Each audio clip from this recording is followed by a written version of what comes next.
What is going on, everybody? Welcome into Cash It. I'm Howard Bender. Got Adam Ronis here. What's up, Ronis? How are you? It's been a week since last we left off, and it's a busy time of year right now. NBA is back for you. Fantasy baseball prep is there for you. You must be in a world of drafts, because I am. Yeah, definitely. Just insane amount of drafts right now. I'm in 3 slow drafts. 2 draft champions leagues for the NFBC. One is almost done, round 48 out of 50. The other one recently started, round 6. And then TGFBI, a Great Fantasy Baseball Invitational. A lot of people in the industry in that. So that one kicked off on Monday. I'll be in Florida this weekend for the labr mixed league auction. Then Tuesday, I have my Tout Wars draft on base percentage. So yeah, dude, it's just insane. And then, then a couple weeks later, NFBC, GST, home league. So yeah, it is draft season. It is 100% draft season. I unfortunately had to bow out of labor this year because I couldn't make the journey. However, live coverage, SiriusXM, I will be on there Saturday night. I will be doing some broadcast coverage there, and then on Sunday. When's your draft? Sunday, 1 p.m. Oh, so yeah. So I am the broadcaster. I am there for the entire draft on Sunday, all 5 hours worth on my Sunday day, just to sit there and pick on you and talk about how poor you are at drafting. Just all sorts of criticism. Are you excited about that? Oh yeah, definitely. Looking forward to it. Dude, yeah, this is for me. Yeah, this is a ton of fun. I mean, I'm going to start doing some stuff over at Fantasy Alarm, some spring training updates, keeping some steady injury news coming out for everybody. So that way, everybody else, everybody who subscribes and, this shit's going to be free. So anybody who wants it, you can just come over to fantasyalarm.com and be doing like a daily spring updates and injury article there. But on top of that, TGFBI going on right now, Tout Wars draft and hold, slow draft in that one as well. And then on top of that, then throw me down a fantasy football best ball with Mike Dempsey and Bob Harris, those guys. And I'm like, wait a minute, because now it's like I've got these. The barf draft is next, not this weekend because of labor, but it's the following weekend after that. So taking part in that. And I got to be honest with you. I think that, Bowden has been Jim Bowden, that is, has been so vocal about like how Ohtani is being used. I was actually thinking about doing a league where Ohtani, you'd be able to get both his pitching and his hitting stats like at the same time and lock them in. Yeah, my home league is like that because it's a daily league. So the guy who has him, I think he's cheap. I forgot his price, but it's just such a big advantage to have that. It's huge. I was trying to explain to Jim. I was like, listen, if you're talking about a points league, Ohtani had, it was, I don't know, 4, 5, almost 500 points more than the next guy because of the way their point system was structured, or most of the point systems were structured. So it was like on average, it was that. It's a huge, huge advantage. And now I'm like trying to think, I'm like, well, how do you level the playing field? Or do you do something crazy like have people bid, like use fab bidding on that 1-1 pick in the draft, because that's got to be Ohtani. Yeah, there's a fantasy football high stakes league that does that, where you use your fab for a draft pick.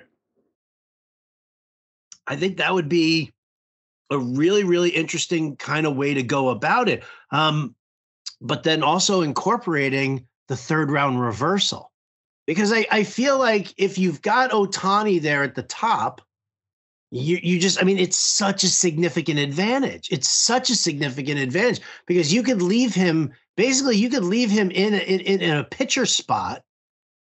And now all of a sudden you've got 600 more at bats than anybody else because you got Ohtani. But it has to be a daily league. You can't do it in a weekly. Yeah, it's got to be a daily. Yeah. But the fact that he's going to also hit on the same day that he pitches. I'm talking about getting those stats together. I don't think you do, though, because you have to put him in a spot. So if he's pitching, you put him in a pitcher slot. I don't think you can get his hitting stats. Yeah, that's the whole debate. Like that's the. But either way, it doesn't matter though, because if you're in a daily league and you get his pitching and then his hitting stats the other day, you don't care. Yeah, I mean, it's going to suck if he's pitching and he hits 2 home runs that day, whatever. But you're getting all the other stats. Whereas in other leagues, a weekly league, you have to make a decision at the beginning of the week. Tout whereas he's 2 different players, right? Which is crazy. Yeah. So, but yeah, I mean, he's look, in my home league, again, it's a daily league. The guy who has him, it's just a huge advantage. And I barely edged him out to win the league last year. It's just such a huge advantage to have him. Yeah. Oh, absolutely. Absolutely. I did a league, like 2 years ago or whatever it was that I had Ohtani and I could, it was a daily league and I could move him back and forth. And it was a huge advantage. I mean, you and I talked about it. When you look at the end of the year, when you look at your league standings, look at the number of at-bats for the teams that are up top versus the teams that are at the bottom. I mean, it's significant. And having Ohtani and being able to move him back and forth like that, I mean, it's huge. It is very, very advantageous. Not the point that I wanted to jump on here, but in the sense that I might be creating a new league just to screw around with it and see what I want to do. It's in the makings right now. So nobody at me on Twitter or something like that and be like, oh, I want in on this league. I don't even know if it's going to exist. Where are you at in let's do a little comparison here. Great Fantasy Baseball Invitational. How do you like your league? How do you like who you're going up against? Who are the any big guns that you're squaring off with? Yeah, it's a tough league. Tanner Bell is in this league. Eno Saris, Scott White, who I compete against in Tout Wars next week. So yeah, it's been a tough league. I really haven't got much value. I've been sniped quite a bit. We're sitting in round 9, last pick in round 9. We were at a ridiculous pace, and then today it has really slowed down. I don't know what happened, but there's only been we're recording Wednesday afternoon. There's only been 5 or 6 picks today, but we were flying to start. We got off to a good start. We're in midway through round 11. Oh, damn, you're ahead of us. I thought we were on a really good pace. I guess not. We were. Well, we were on a great pace to start. Then it hit a lull somewhere between rounds 5 and 6. And now, I mean, it's kind of been at a steady pace. What number are you drafting in yours? 4. Oh, you're 4. I'm 11 in mine. Eric Carabel's in mine. I honestly, is that James Anderson? Maybe that's James Anderson who's also he's good. If it's him, he's good. Oh yeah. No, I know James Anderson's very, very good. But yeah, I think there are a lot of names that I don't recognize. Although I will say I do have Mrs. Salinger, that mouthy wife of Justin Mason.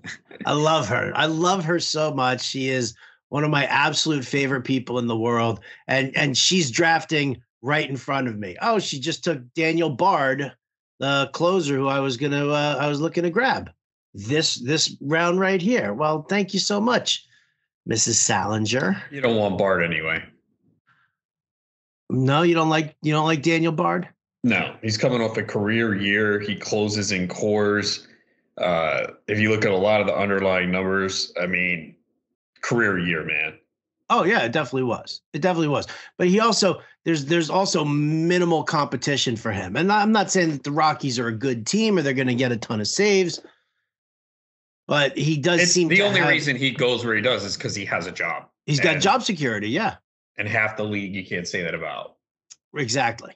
So that's kind of where I was eyeballing him. Run through your team. So who do you got, folks? For the rest of during this show, I mean, we'll splash in some NBA and some NHL, maybe even some NFL talk here. The focus today, we're gonna talk about our teams, but we're gonna focus in on the corner infield spots, first baseman, third baseman, depth of the position and all sorts of stuff like that. So if that's what you see this in the title of the podcast episode, but just in case you're like, who is it? We're just going to warm up. We're warming up to it. I don't usually break that fourth wall and talk to the people like that, but for today, I'm going to, Adam. I don't know why. So picking fourth, let me hear it, man. What was it? What'd you do? But this is a 15-team league, 30 rounds, NFBC format. I started off with Jose Ramirez at 4. Love it. Love it. He dropped to 6th in mine. What was your top 5? Acuna, Julio Rodriguez, Trey Turner, Ramirez, Judge, Bobby Witt Jr. Ah, okay. Ours went Acuna, Julio, Turner, Judge, Ohtani, Ramirez. This is where mine. Bobby Witt went in 8th overall, and mine right behind Kyle Tucker. He's being overvalued in that spot. Yeah, I feel like that is a little too early for him. There are a ton of other guys. I'd rather have Vladimir Guerrero Jr., Juan Soto, Mookie Betts.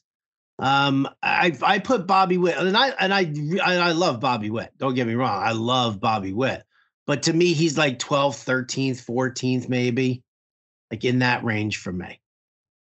And even worse than OBP. Oh, yeah. Oh, is this OBP in the Great Fantasy Baseball Invitation? Yeah, no. I didn't think so. Where did he go in my Tout Wars OBP? Oh, he went first pick of the second round, so 16th overall. Yeah, that's too early. He had a 290 OBP last year. I know it could get better, but that's asking a lot. Yeah, definitely. All right, well, let's hear the rest of your team. What do you got?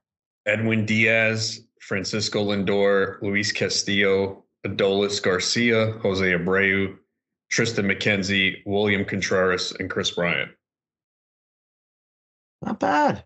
Yeah, it's okay. I don't know, man. I don't love it. I don't know why. Position-wise, statistics-wise? No, I like the position-wise. I don't know, man. It's just,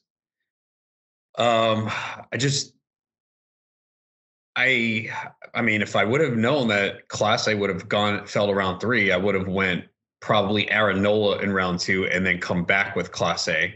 Okay. And then round 4, I was going to take Dalton Varsho, and he went 1 pick before me. Then I'm like, all right, well, I know I have a shortstop, but I really love Corey Seager. So he'll probably come back to me. So let me take a picture here. And then Corey Seager went with the next pick.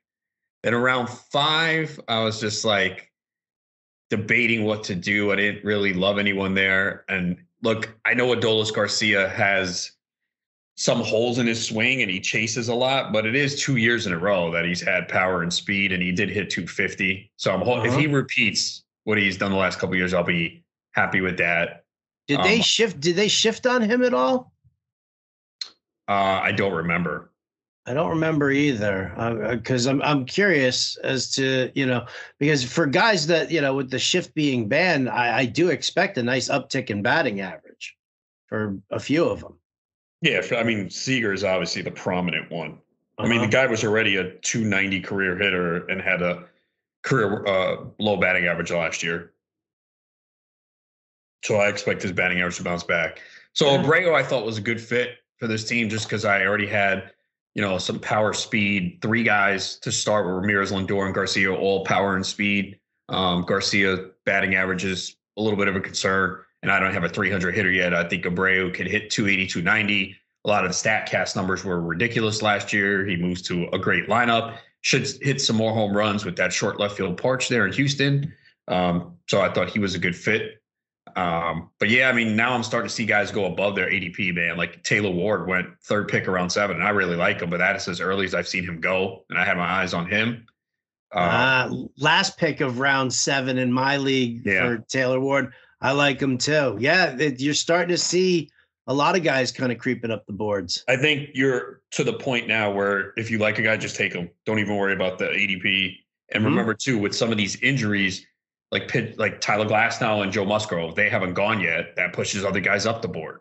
So I guess for me, the thing is, I guess I haven't had a good read, like things that I've expected to happen haven't. So, I mean, again, I think the team is solid. Chris Bryant's a little risky. I mean, I know he was really good last year, the brief time we saw him in Colorado. He is healthy now. So I was like looking at a pitcher there. I was considering Nestor Cortez, and I knew he won't make it back. But I was like, all right, you know what? Maybe Lance Lynn will make it back. He did not. Lance Lynn went the same round. So, and I wanted Max Muncy in round 9. He went one pick before me. So yeah, it's just a lot of that. But I mean, statistic wise, I mean, I think it's pretty solid. I mean, I got a good base power and speed. Average might be a little low. I mean, Ramirez. It's the thing. Ramirez and Lindor are tricky because we saw Lindor have the good average last year, but the year before he did it. So I think it's. I mean, I got good power and speed guys that hit in the middle of the lineup. Ramirez, Lindor, Garcia, Abreu, all. At Contreras, I like going to Milwaukee. He was really good last year. So we spoke on a previous podcast. I'm looking for, so the Wilson Contreras, MJ Melendez, Alejandro Kirk, William Contreras range, or Sean Murphy. Like I want one of those in a 2-catcher league. And Sean Murphy went second pick around 8. So I took William Contreras at the end of round 8. So yeah, I mean, so it's fine, I guess. I don't know. Yeah, I mean, listen, I like my team too. Obviously, there are certain things that I'm gonna, need to kind of shore up on. I went. Mine started Mookie Betts at 11. I took Tatis in the second round. I went Matt Olson, Justin Verlander, Alek Manoah, Alex Bregman, Wilson Contreras, Nick Castellanos, Nick Lodolo, Anthony Rizzo, Thairo Estrada. So I need saves. I don't have anybody there. And I probably need a little bit of starting pitching. It's kind of funny on one side of, like right on either side of me, everybody, these guys went like crazy pitcher heavy. So I figured I was going to go in to this kind of end. The 4 guys who are right behind me, all fairly strong on pitching. So I was going to say, all right, I'll grab my position player here and come back on the other way and take pitching. I was going to look at a closer to come back. There's not a whole hell of a lot out there. Closers this year, man, it's crazy. There's like legit, like being pushed up draft boards left and right. And it's funny too, because there really aren't that many guys, like we said, who have who have that job. 60% of the field is probably going to like lose their job by the end of May. And then everyone's chasing. So that's why I want to get at least one guy. I mean, I never in the past took a closer this early. In the DCs, the Draft Champions Leagues, where you can't make moves, I'm definitely taking one early. And I've done 3 so far. I've taken Clase and Hader in 2. This one, the reason why I took Diaz in the second, I didn't love anything there. I thought one of those, after I took Diaz, 5 of the next 6 picks were pitchers. And I would have taken one of those pitchers. And then seeing what was there, I was like, I don't love it. And then with Lindor, I understand shortstop is deep, but you don't know how the draft is going to pan out. Right. And I'm fine taking 2 shortstops early. Like the team next to me at 3 has Turner and Seager, 2 picks in the first 4 rounds. But Turner doesn't have outfield eligibility anymore, right? No, he does not. Yeah. So nor does he have second base eligibility. Right. Either. So I don't mind that at all. People are like, oh, how are you going to take 2 shortstops in the first 4 rounds? Look, if they're going to give me the stats and that's where they belong, I'll take them. And that means you might be weak at third or second. Who cares? You have a legit middle infielder. So I was going to take Corey Seager if he made it back, and he did not. But yeah, it's you gotta come in with a plan at closer, and I want to get one early. Now, looking at the way it fell, I'm trying to think, because I really where did he go? Oh, see again, if I would have known, Raisel Iglesias went second to last pick around 4. I really like him. He was really good when he came to Atlanta, and he has a track record of closing. So maybe Maybe, I don't know, man. It's easy to go back and look, but you don't know. You have to make the decision at the time. Right. Yeah. And Well, look, Diaz, over 100 strikeouts, good ERA and whip. He only had 32 saves. He could easily get 40 this year. I think there's only a couple guys that can get 40. That's why. So, look, you're either going to look back on this pick and be like, oh, it was great. Good thing I did it. Or, oh, man, he got hurt. He wasn't good. But I would like to get one closer early if I can. It is just everyone is, it's easy to say, yeah, there'll be a lot of saves that come in on the waiver wire. Half the league and even the teams with two closers are still going to be spending money on FAB on speculative closers. They might not spend as much because they're like, oh, it's a 15 team. Like, I have two solid closers, because most people are not coming out of this with two. Some are going to come out with three shaky and they don't even know if they have the job. So everyone's going to be spending money on FAB and closers early on. And if you're that team that's desperate, you're going to be like, well, I really need this guy. I think he's the guy. I'm going to have to spend 30%. And we all know a lot of those don't pan out. So if I could just get one stable one early, maybe another one in round 12 or 13, depending who it is, and then obviously speculate on a couple relievers, especially now since we're still a month from the start of the season. Then in the reserve round, take a couple relievers, and one of them might be my first cut. Yeah, it's funny. I mean, in the Tout Wars draft and hold, I just I don't know, man. Maybe it's just the way I'm drafting. I just really wasn't looking for closers too early on. I felt like there was just more important. Like in this, I mean, Betts, Tatis, and Olsen as my top three picks. Edwin Diaz went off the board before me taking Olsen. But am I going to pass up on Olsen or Chisholm or Cedric Mullins or Lewis Robert to grab like Ryan Presley there? And then, so I took Olsen, and then Presley and Hader both went off the board. And it was like, do I want Jordan Romano or do I want Justin Verlander? I would have done Hader over Olsen. As much as I love Olsen too, batting average is not great, and he doesn't steal bases. And there's first baseman that you can get later on. And I love Olsen. Guy can hit 40, great, but not much speed, not an asset in batting average. Yeah, not a huge asset. Well, I mean, we're also going to have to see. They shifted on Olsen a ton. Okay, but his average is not going to jump 20 to 30 points. I think people are getting a little out of control, thinking like, oh, now all these guys are going to. It's not going to jump that much. What do you say? Like 10 points? Maybe. I mean, again, it depends on the guys, but like, the saves are such a scarce commodity this year that I would have taken Hader there if I were you. And again, I love Olsen, but at the same time, it's like, okay, I can find someone that puts up similar numbers, doesn't have the ceiling of Olsen, but later on, like even Anthony Rizzo, guy had 32 home runs last year. Mm-hmm. No, I hear. Oh, I got Rizzo as my corner infielder. Rowdy Tellez. Yeah. No, I hear you. All right, so that's that's kind of where we're. I'm having a lot of trouble with the closers these days, and everybody is. Yeah, trust me. Because even the top, even the top guys, like that's the thing is like. I always kind of worry whether or not we're, the masses are overreacting to the year before and the way it went. Or maybe it's because I had Liam Hendricks last year and I got, and I got burnt on that and it fucked me up for, taking that, that guy right there. It's funny. There really wasn't any kind of a big closer run. I would say Presley, Hader, Romano, was probably the biggest closer run, but then like Devin Williams got sprinkled in here.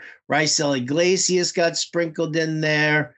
Helsley, Doval. I mean, so it wasn't, and I went with the, I went with Manoah. I went with the number 2 starter as opposed to, and I thought I was going to get a closer on the way back, but there I was in round 6 and I was like, wow, Bregman's still on the fucking board.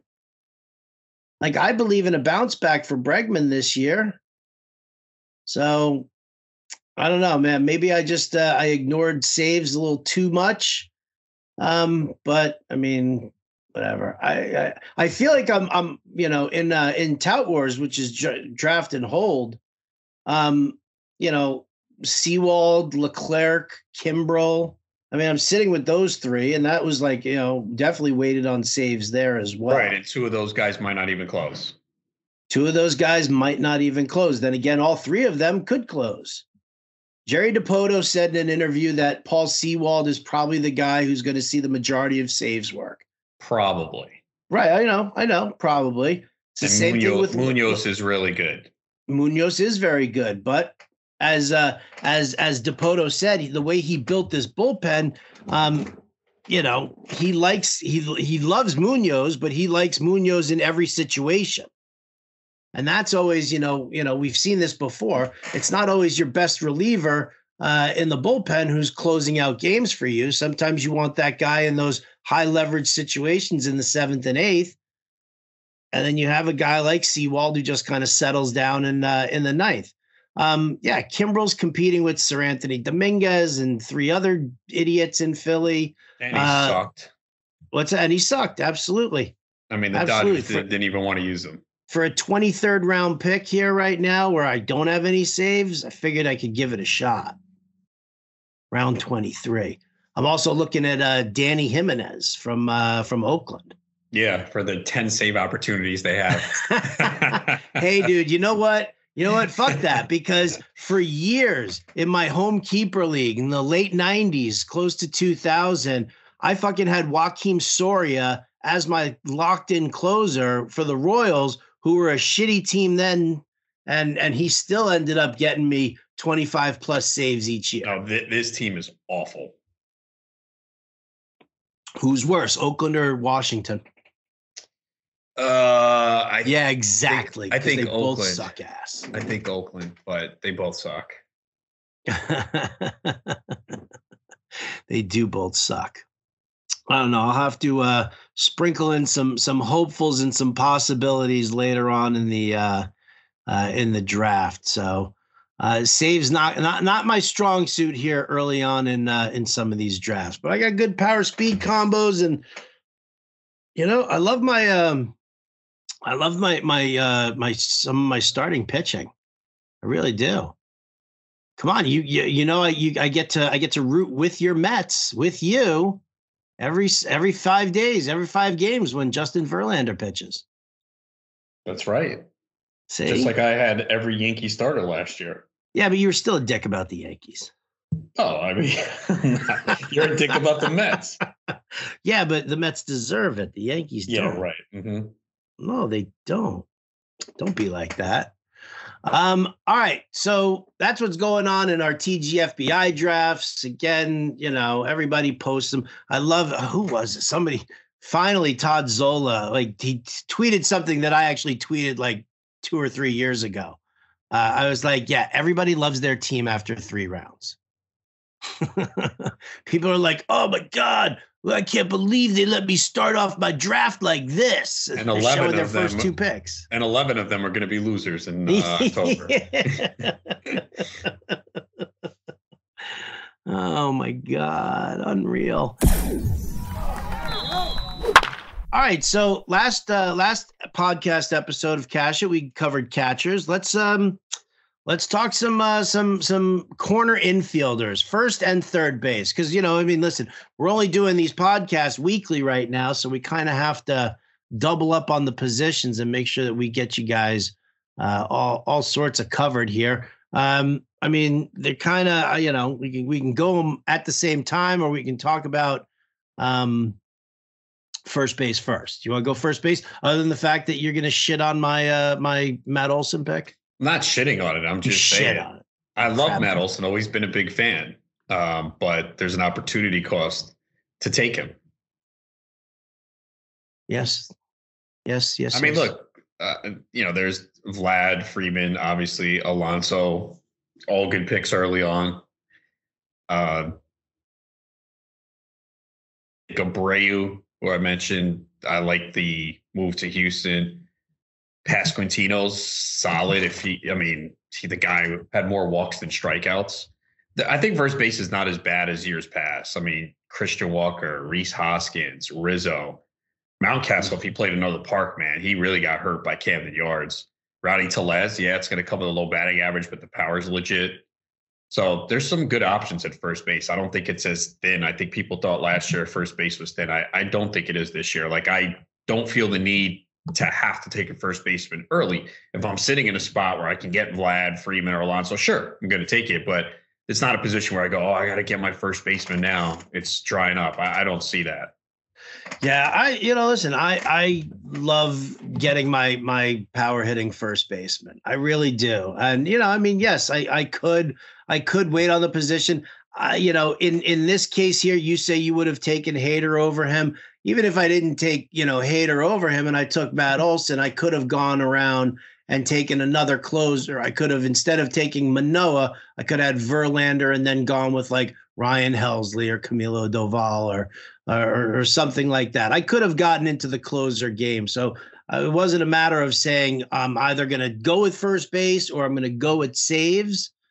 I'm a huge sucker for Matt Olson. I love him. I love him very much in both, OBP and, potential batting average. These are his projections. We're bullish on him there. Look at that. 272 batting average. That is kind of bullish.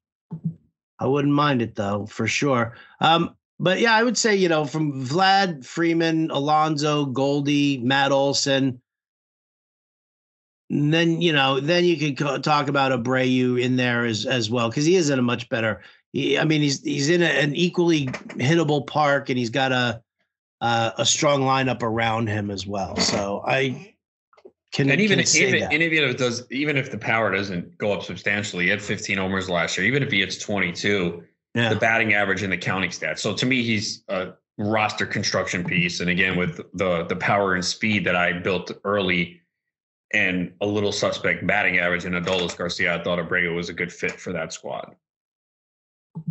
I agree. I like Pasquantino. All right. I haven't drafted him yet. I don't think I've drafted him yet either. Have I? No, I don't. Settle something for me. As far as his nickname goes, I hear people saying Italian breakfast, which I think is just stupid and, kind of racial.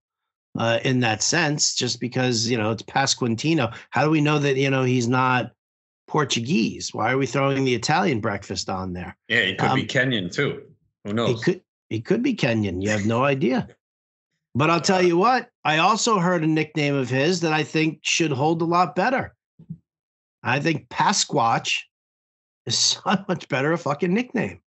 No? I have no opinion on it. You have no opinion on a nickname? No. Maybe it's because I'm also, when I first started writing baseball, I was covering the Royals, and I was, Billy Butler's nickname was country. It was Country Breakfast, smothered and covered in OPS. Right? To me, that was the greatest. And I kept incorporating his nickname and all sorts of like cooking phrases into all of his player notes, which were on like Yahoo and ESPN and obviously RotoWire. So yeah, the Italian breakfast part didn't really work for me. I do like the fact that the dude could steal some bases. It's not a lot, but if anything that he can contribute, I'm definitely in on there. But then everybody else then beyond that has warts. Nathaniel Lowe, CJ Crone, is he going to do it again? It's Coors. You got to love that. Reese Hoskins, you did say Christian Walker is a possibility, but that batting average kind of eats it as well. What do you think of Andrew Vaughn in Chicago? First base outfield eligibility. Yeah, he's okay. I haven't drafted him yet. Look, I think the White Sox are just better off with Tony La Russa gone, period. It's just going to be a good thing for them because a lot of those guys did not have good years. So I expect them to bounce back. He is an asset in batting average. He doesn't strike out a lot and should hit middle of the order. So, yeah, he's fine. He works for you. Ty France, does he work for you? Yes. Preferably as a corner infielder. Mm-hmm. But yeah, I mean, oh yeah, when I'm like shifting down here and I'm talking like Ty France, even Tellez, Josh Bell, I'd much prefer him as a corner infielder than actually my first. Yeah, France is always going to give you a good batting average. Not elite power, but the counting stats should be good. Pretty good lineup. So I know he might have disappointed a little bit last year. Actually, no. I had 2 more home runs in the year before. The runs were down. 83 RBIs. I mean, 2083, 274 corner infield spots. Not bad. No, it's not bad at all. If you're locking that down in your corner infield, it definitely doesn't suck. When you look further down the list there and you start moving in, well, you've mentioned Tellez, so you like him. What about Josh Bell? Jose Miranda turned it up late last year at one point. Anything further down there? Yeah, I think Bell should rebound in Cleveland. Bell should rebound in Cleveland. Okay. I can dig that. Anything further in there? Cronenworth, Arias, Josh Naylor, Meneses. Do you go for the rookie and Tristan Cassis? Yeah, I don't really love any of them. Mancini, Jared Walsh making his way back from thoracic outlet syndrome. No, I think Mancini could be okay. As long as the wind is blowing out. Yeah, that tricky Wrigley. So what's your general plan in when you're drafting first baseman? Obviously, yes. If Vlad, Freeman, Alonso, Goldie, Olsen, if it's an appropriate moment for you, although it sounds like it's Vlad, Freeman, and Alonso, and then we'll see what happens at that point of the draft here. How have you handled it in like your draft champions and the stuff that you've done so far? I haven't gotten the elite first baseman because I rarely picked at the end. I mean, I just started a draft picking 15, and Freeman, Vlad were gone. I think, was even Alonso gone? No, but I have seen Alonso go 15 in the league. Yeah, my TGFBI, he went 15, which I don't think is crazy either. Elite power, he's improved his contact rate every year. He actually does not strike out a lot for a power hitter. So I haven't been able to get any of those early guys. So it's kind of been Abreu in a couple leagues already. That's like your sweet spot. I mean, and you're getting him what, like 7th round, 8th round? Yeah, 6th, 7th round in a 15-team league. Okay. All right. Yeah, dude, have you done any 12-teamers yet? No. Yeah. I did one. I did the mock draft for Fantasy Alarm, the first mock draft. And it was insane doing a 12-teamer after only doing all of these 15-teamers. It's a big adjustment because I've done it in the past where I'll do the NFBC main event and then do the 12-team online. And it's just, you really have to have a different mindset. You have to be willing to cut players quicker. And that's something I've had to learn because, you want to stay patient. Like, I believe in these guys, but that 12-team league, you got to churn the back end of your roster a lot and play the matchups every week. There's just way more available on waivers. And I guess, too, when you draft, you can be a little bit more aggressive knowing that there's going to be more in a waiver wire where it's tougher to do that in a 15-team league. It's definitely tougher to do it in a 15-team league. Yeah, no, I was just looking for draft thoughts on that because it changes your mindset. And I like the fact, it's a good point that you can be more aggressive when you're doing a 12-teamer. I mean, yeah, it's so funny when you're just like, holy shit, look at the depth. It's unbelievable. I'm like looking around in like the 8th, 9th round of a 15-teamer and I'm like, fuck, where is everybody? And then and a 12-teamer, I was like, we were in like round 18, and I was like, this is a fucking breeze. Click, click, clickety, click. Feeling good. All right, so first base, that's kind of where you're at. I like to grab myself a first baseman, an early guy, and I tend to try and get like that middle range, like somewhere between ranked 15 to 20. I don't mind grabbing a guy as my corner infielder as well. I think it's, obviously the position, knock wood, is not taxing injury wise. Yeah, you get some random things there, but I always kind of like having that pair of first basemen sitting there in the corner infield and the and obviously first base. So third base. What about that one? How do you treat in that position? We kind of touched on it a little bit when we were talking about Gunnar Henderson and where he's been getting taken. What are your thoughts on the third base position overall? It's top heavy. It's not deep. So, Ramirez goes in round 1. Machado usually goes in round 1. Riley round 2. Devers round 2. Arenado in round 3, which I don't like. Then people are like, oh, then it's Bregman, Gunnar Henderson, and then you start to see it drop. So, I mean, I'd like to get one early if I can.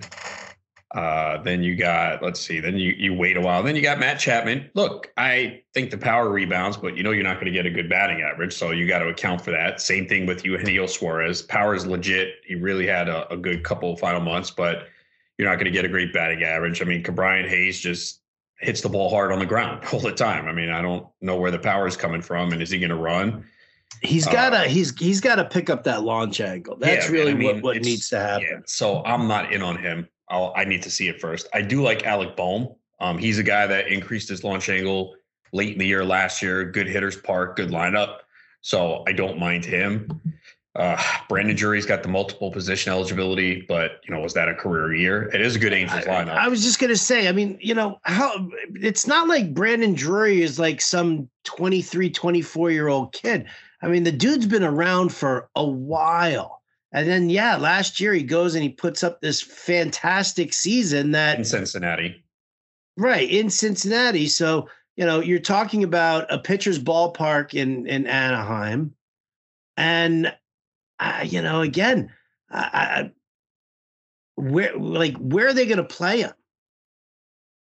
I mean, I know that they can move him around the field, but I mean, I guess second base would probably be where he would play the most, because Rendon will be at third, at least until he gets hurt.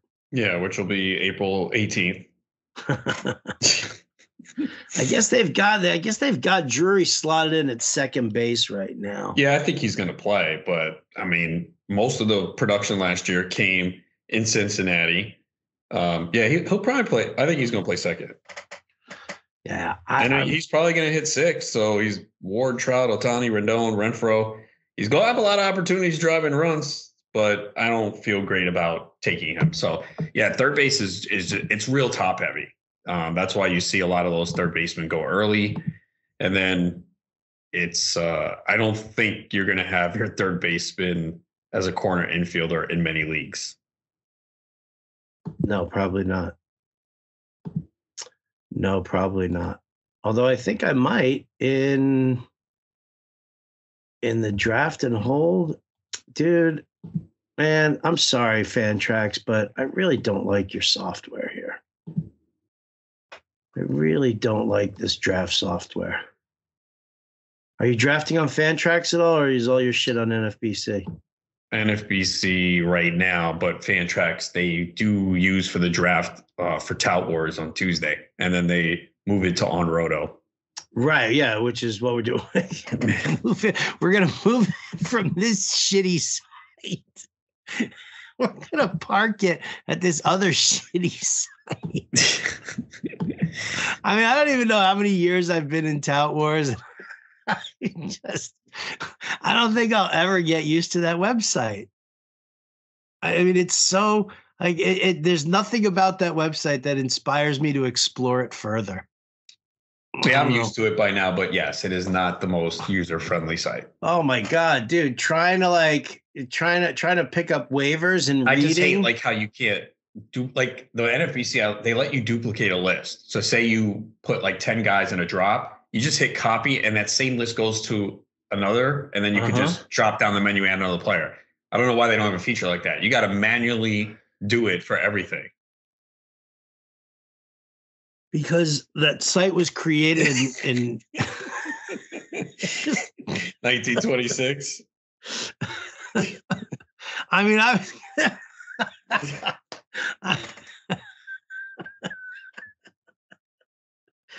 mean, no, nobody knew that shit in 1926, but 1986, I'm sure somebody had an idea for something. When the internet really, when did the internet take off? Was it 1990 what? Where were we? It was late 90s, right? Well, I mean, 1997, 1998 with the, that was like the fantasy sports boom on the internet. So you got to figure, all right. So then I guess if that was the boon for fantasy sports, then I guess, this On Roto was probably first created by some bizarre coder in like 1995 or 1996. And he built it that it could never be. He just built it so it could never be updated.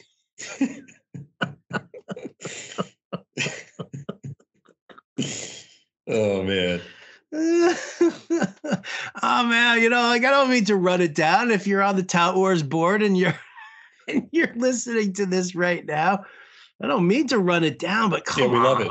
We love it. No, we don't. We don't. Like, they're not gonna change it, bro. I mean, because it's one of the guys. It's one of the guys who's like, in like the higher up group of like friends with the Tout board. It's like Peter Kreitzer's, cousin's, brother's, sister's, uncle's nephew. Something like that. Because I mean, with the advances that you've seen technology wise, like, I don't even know, like, who's on Roto besides Tout Wars? Is anybody? I don't think so. Is this like, because if this is a site that's exclusive to Tout Wars, go hire some like 19-year-old brainiac and just put him to work. Give him like $5,000 and a case of Red Bull and say, fix this site, make it more user friendly. I think you could get it done in a week's time. I think so. That's the plan. You know what? From now on, I'm going to put my Tout Wars dues into escrow. And I'm going to tell them that they can have it all as soon as we're either off On Roto or On Roto gets an update for this decade. Let me know how that goes.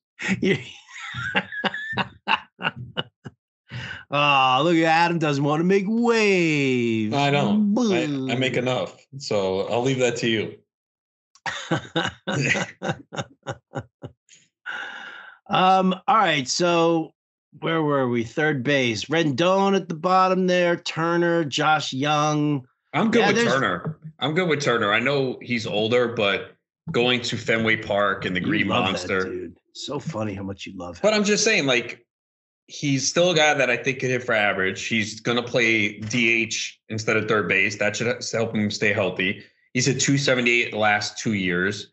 Doesn't strike out. Walks. He's solid in OBP league. I mean, you're talking OBP 350, 361, 400 the last 2 years, career 366. You're getting that in the double-digit rounds. Yeah, there's not going to be good power there. But I think being the DH should probably help him stay healthy a little bit. He's not going to be on the field as much. And again, Fenway Park, Green Monster, pepper that. Maybe sees a little bit more home runs. He's a fly ball hitter, so I'm fine with him. Okay, all right. What if we go down even deeper? Let's see. Well, who was I? I think it was Jim Bone that I was talking to. I asked him about Moncada, and he was like, "Nope, I was wrong. Yeah, never mind. No part of him, bro. F this guy. No, F this guy. Podcast. Fuck this guy." Yeah, man. Nah, man. Like, dude, it's amazing. Like, he was like this top can't miss prospect. He has sucked, bro. He has done nothing. He's had one good year, and he was absolutely horrendous last year. And then I don't know if it was last year or 2 years ago, we heard, he was eating so much sugar and candy and he cut it out. Well, you might as well go fucking eat it because it ain't. Well, that was 2 years ago, right? when they said it was, and then he was supposedly walking into last year wanting to run more, and then he fucking got hurt. Bases. Yeah, and 2 stolen bases. Come on. Yeah, he got hurt. He's got 5 stolen bases over the last 3 years. He got hurt last year, Adam. Okay, it doesn't matter. It does matter. Okay, so he's going to be good this year. You're saying you're no. I didn't say he was going to be good. I'm just saying that he got hurt last year. But he doesn't do anything. There's no power. There's no speed. No average. Like, what does he do? Really weird, right? I mean, it does nothing. God damn, coming up through the Red Sox organization, that dude was stealing like 50, 60 bases. and he just did nothing. Yeah, I'm not wasting a pick. Speaking of stolen bases, John Birdie. So Jim Bowden was in Marlins camp yesterday. Was talking to Skip Schumacher, the new manager over there, who was talking about. I think what happened was Jim was talking to him about the outfield, and he was asking him about that. And Shoemaker was like, he was all in on Brian De La Cruz. Yeah, I like him. Yeah, Shoemaker says that it's breakout season's coming. He loves the kid. He's all in on him. Yeah, they sent him to the minors. He worked on his approach, specifically hitting changeups, and he had an insane September. I know it's 1 month, but so he said he's going to be in the starting outfield. He is. Brian De La Cruz is his left fielder. Okay, but he's probably going to hit at the bottom of the order though to start. That's the only. Thing. Yeah, we didn't really get much in the batting. I got to think because you got Chisholm, Soler, Arraez going to hit up there, Segura, Garcia, Cooper. So I mean, maybe 7th, but if he does well and there's injuries, he could move up. But yeah, I like him. He's a late round pick. So here's where it got interesting. Asked about Soler and the DH spot. And Skip Shoemaker said that his DH spot, he considers that just a position to rotate guys so that everybody gets, like a day off every 5 or 6 games that, somebody gets just because it's Shoemaker considers being the DH a half day. So if a guy plays, 5 of the 6 games in the, at third base, he'll DH him on that 6th game. So, just to give him a rest from the field and whatever. And so it just kind of, it just kind of bolsters the fact that or the question really is, what kind of at-bats is John Birdie going to see if this is the way that Skip Shoemaker runs through everything? And he legitimately does rotate his DH as opposed to just leaving somebody in there. And, because, Birdie led the league in stolen bases. It means he's a one category guy, but he's also been predominantly a one category guy because all he's doing is coming off the bench. If he gets 4 out of 6 games during a course of a week, I think that's pretty solid. He started a lot last year because I picked him up in Tout Wars, and he obviously helped me in the stolen base category tremendously. But even if that's the case, how many games is he playing a week? 2 to 3? Because I would think Soler is going to DH most of the time. You still have Avisale Garcia, De La Cruz, Chisholm who's going to play center, and Jesus Sanchez. So yeah, they are not big on Sanchez at all. Okay. That was the whole thing. They are not big on Sanchez. Jimmy even asked about Sanchez, and fucking Shoemaker turned the conversation to a different area, twice. Well, okay, so then I guess they could mix in. Even so, though, in a weekly league, I think it's going to be tough. Daily league, yeah, that's different. In a weekly league, yeah. Listen, in a weekly league, of course. How many? Every week, every game that you play is a weekly league. How many daily leagues do you play in? 1. You only play in 1 daily league. Yeah, just my home league. That's it. NFBC style format, you can change your lineup on Friday.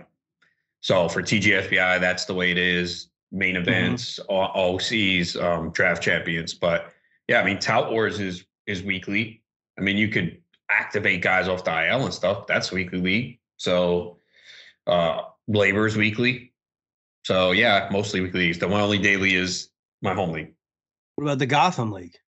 I'm not in that. I've had conflicts on the dates and I haven't been able to make it back. So yeah, I think I've been out of that league now for 3 years. What about the GST?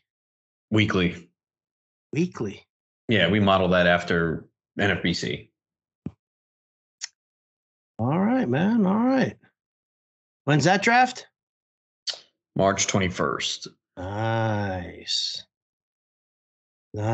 All right. So third base, how you handling it? It's basically it's very top heavy. You're trying to get one of the top 6, top 7 guys. Yeah, if I can. I'm trying to remember. So obviously TGFBI, I have Ramirez. I know one of my Other DCs, Bohm was the starting third baseman. I think, and I got Matt Chapman too. So yeah, I mean, probably one of the top 12. And again, Chapman has the flaw of batting average, but second year in Toronto, moving the fences in. You just have to make sure when you construct your roster that you're protected from that potential low batting average. But I do think you're going to get really good power out of him. He had 27 home runs last year. Hit 229. So he's probably going to hit around 230 again. Got to get yourself some Luis Arias. 2 for the price of 1. Put them together, they can be a superhuman baseball player. I hear Arias is going to do a lot of leading off in Miami. Yeah. Yeah. It's another. Where's Jazz going to hit? Second? Third? Second, yeah. Okay. I mean, still a great spot. Jazz is hysterical. Jim says he's like one of his favorite interviews. Yeah, he seems like it. He's on the cover of, what is it, MLB The Show? MLB The Show. Yeah. He says you can bank on 2020. He wants to be 30-30. Eventually, he'll be 40-40. And that peak season that he puts up, he wants to be 50-50. We're like, all right. I love a guy who sets the bar high for himself. Yeah, no why doubt not? About it. I mean, Aaron Hicks said, was it last year he was going 30-30? That worked out well. Jazz Chisholm versus Aaron Hicks. Come on, now you're just being mean. Now you're saying all these guys say, yeah. Listen, but you had to go to a Yankee part-time outfield. It just came to my head. Oh yeah, because your first instinct is to go against it. Oh, is this because we shit on Mr. Met during the show yesterday at Fantasy Alarm? No, I didn't hear it. So fuck you guys. No, it has nothing to do with that. I was just thinking of a player that said something so outlandish we knew it couldn't be reached. And Hicks was the first one that came to mind. And I've liked Aaron Hicks.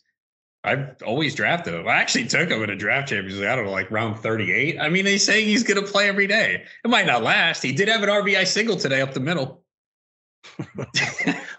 Gee willikers, RBI single up the middle. Yeah, I mean, it's a start. Fantastic. All right, so there you go. I think that's a nice rundown of the corner infield spots, basic strategies, given who you've had. I've got Gunnar Henderson in tout draft and hold. He was my guy. Bregman. I've never drafted Bregman. I've never drafted him. I think I just became best friends with Larry Schechter. Yeah, there you go. Now that Bregman's there, I might have to screenshot this for Larry to see. He'll be so excited for me. I'm sure. And that's winning fantasy baseball.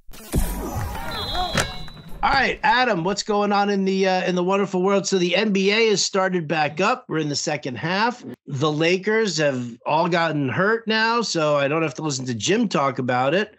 What have you seen so far coming back? What's how's your prop situation look? What's new? Yeah, no, it's a good time in the NBA right now. I've been on the Bucks to get to the finals all year, and they are just absolutely rolling right now. Won 14 in a row and 15 in a row.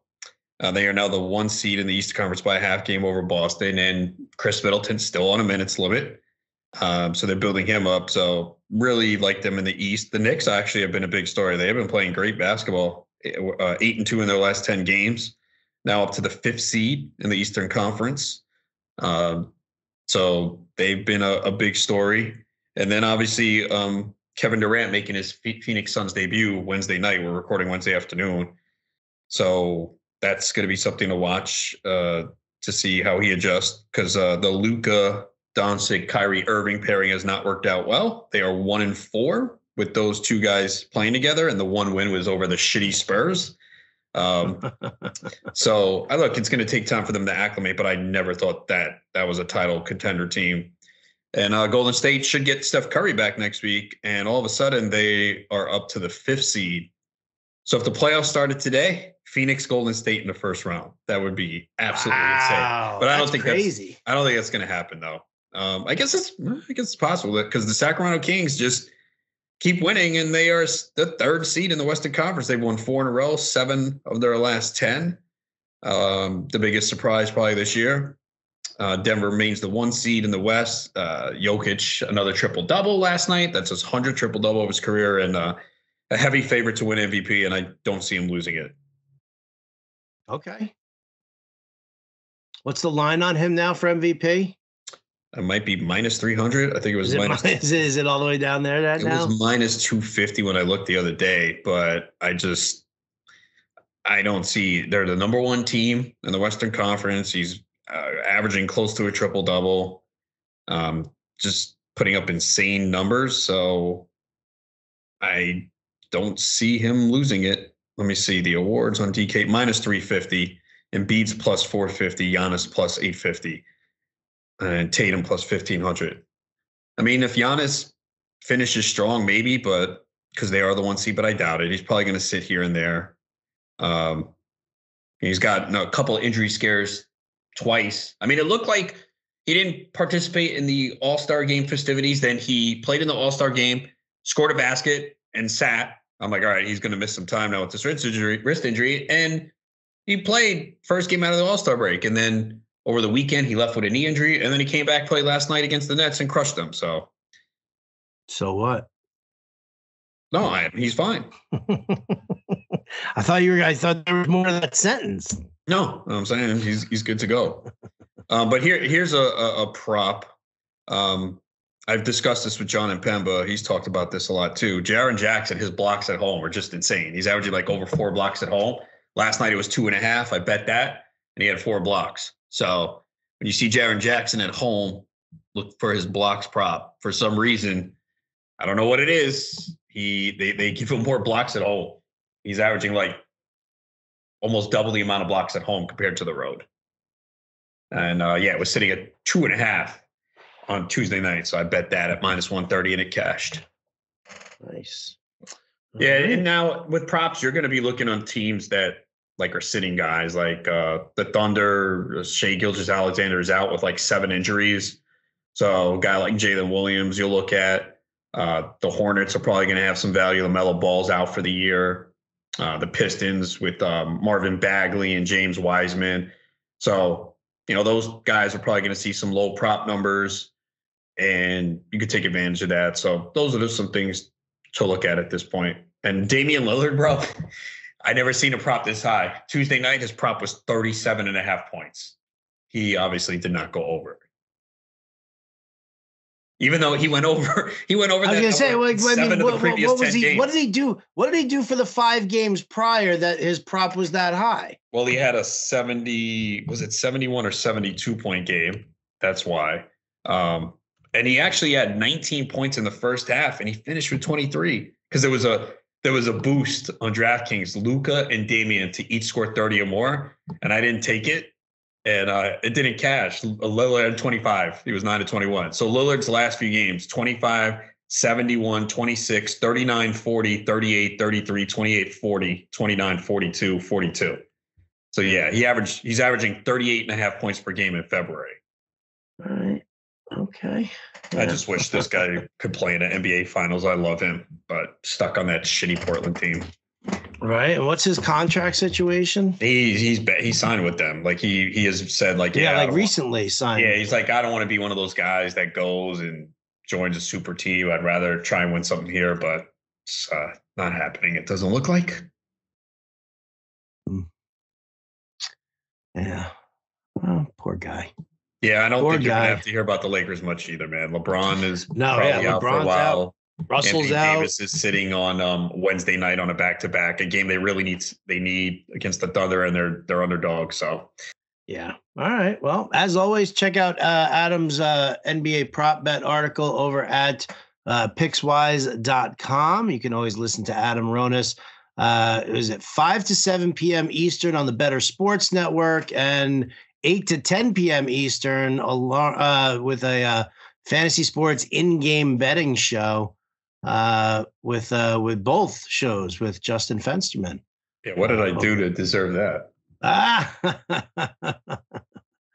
Nothing. It was again. It was just a plot by somebody to drive Bender into the ground, because who the fuck is going to cover me now when I need to take a day off? Right? Exactly.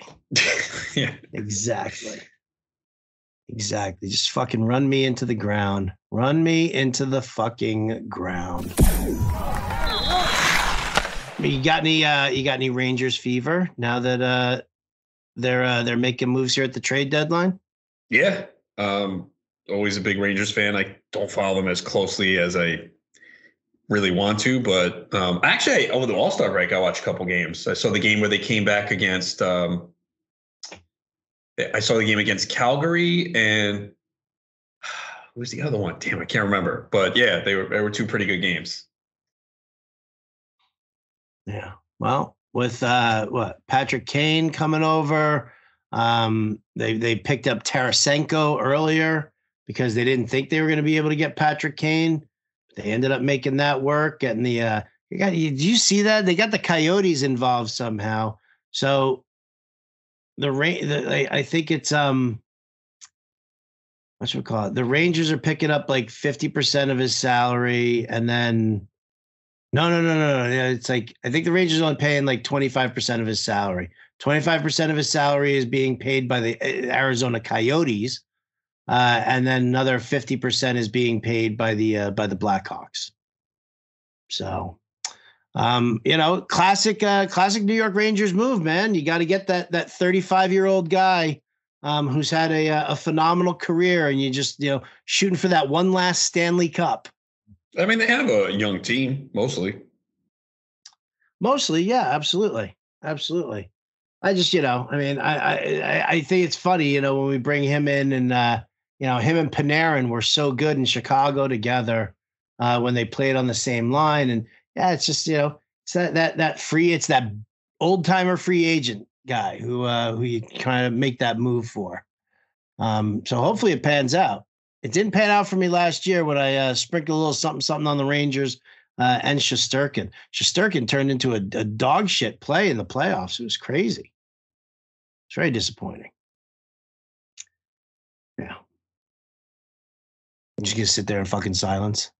No, what do you want me to say? I hope the Rangers do well. I'm excited, man. I mean, it's always good when the Rangers are react. good. Are you looking for props while we're talking here? Is that what you're doing? I've already bet 3 props. And I took this DraftKings boost, man. I hope they didn't sucker me in. It was Kevin Durant to score 15 points or more, hit 1-3, and the Suns to win, plus 100. I mean, how does Kevin Durant not score 15 points in his Suns debut, hit 1-3, and the Suns win against the Hornets when they're 10-point favorites? So we'll see if they suckered me in. But yeah, I bet that. I hate you. Why? I hate you. I don't know.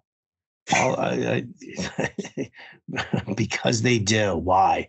Because you're unlikable. Yeah, how about that? I've been told that. Not by women, though. Yeah, well, it depends. Not that they've said to your face. That's fine. As long as they're nice to my face, that's all that matters. Oh, that's all. That's a low bar right there. As long as they're nice to my face. Yeah, I don't care. Say whatever you want. As long as, well, okay, forget it. I don't want to get canceled. Oh, yeah. No getting canceled here right now, especially because, you know what? Yeah. We're just going to cut it off right now before either one of us says something stupid. How about that? So, because we know Shannon won't edit it out. She will not edit it out, and she'll probably highlight it. She'll probably put a couple of pow, pow, pow, pow, right around it, so it's highlighted even more so there. So big thanks to everybody for listening in. Hope the corner infield talk helps as we go through the draft. Next week, Adam and I will dive into some middle infield, some spring training updates, and all the fun stuff you need to win your fantasy baseball leagues this season. So for Adam Ronis, I'm Howard Bender. Catch you next time.